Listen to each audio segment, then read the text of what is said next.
A long time ago there lived an old poet, a thoroughly kind old poet. As he was sitting one evening in his room, a dreadful storm arose without, and the rain streamed down from heaven. But the old poet sat warm and comfortable in his chimney corner, where the fire blazed and the roasting apple hissed. "Those who have not a roof over their heads will be wetted to the skin," said the good old poet. "Oh, let me in, let me in! I am cold and I'm so wet!" exclaimed suddenly a child that stood crying at the door and knocking for admittance, while the rain poured down and the wind made all the windows rattle. "Poor thing," said the old poet as he went to open the door. There stood a little boy, quite naked, and the water ran down from his long golden hair. He trembled with cold, and had he not come into a warm room, he would most certainly have perished in the frightful tempest. "Poor child," said the old poet, as he took the boy by the hand, come in, and I will soon restore thee. Thou shalt have wine and roasted apples, for thou art verily a charming child." And the boy was so really. His eyes were like two bright stars, and although the water trickled down his hair, it waved in beautiful curls. He looked exactly like a little angel, but he was so pale, and his whole body trembled with cold. He had a nice little bow in his hand, but it was quite spoiled by the rain, and the tints of his many-colored arrows ran one into the other. The old poet seated himself beside his hearth, and took the little fellow on his lap. He squeezed the water out of his dripping hair, warmed his hands between his own, and boiled for him some sweet wine. Then the boy recovered. His cheeks again grew rosy. He jumped down from the lap where he was sitting and danced round the kind old poet. "You are a merry fellow," said the old man. "What's your name?" "My name is Cupid," answered the boy. "Don't you know me? There lies my bow. It shoots well, I can assure you. Look, the weather is now clearing up, and the moon is shining clear again through the window." "Why, your bow is quite spoiled," said the old poet.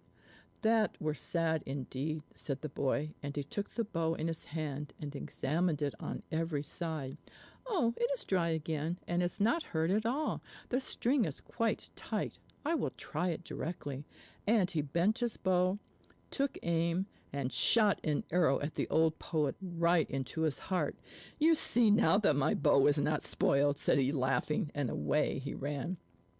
The naughty boy, to shoot the old poet in that way! He who had taken him into his warm room, who had treated him so kindly, and who had given him warm wine and the very best apples! The poor poet lay on the earth and wept, for the arrow had really flown into his heart.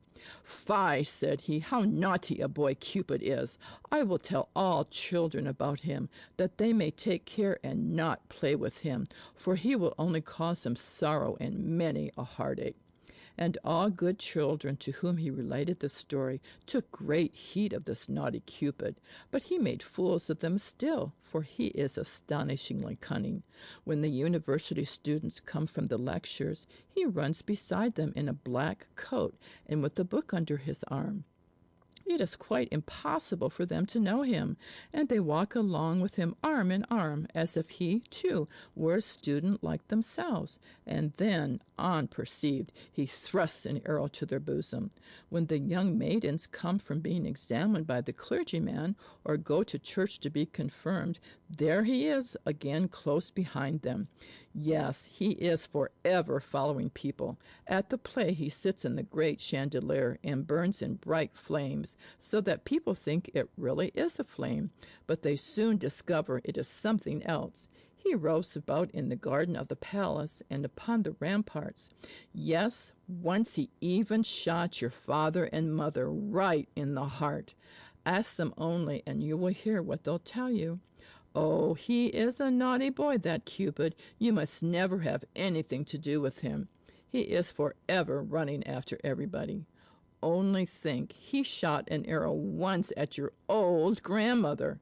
But that is a long time ago, and it is all past now. However, a thing of that sort she never forgets. Fie, naughty Cupid! But now you know him, and you know, too, how ill-behaved he is.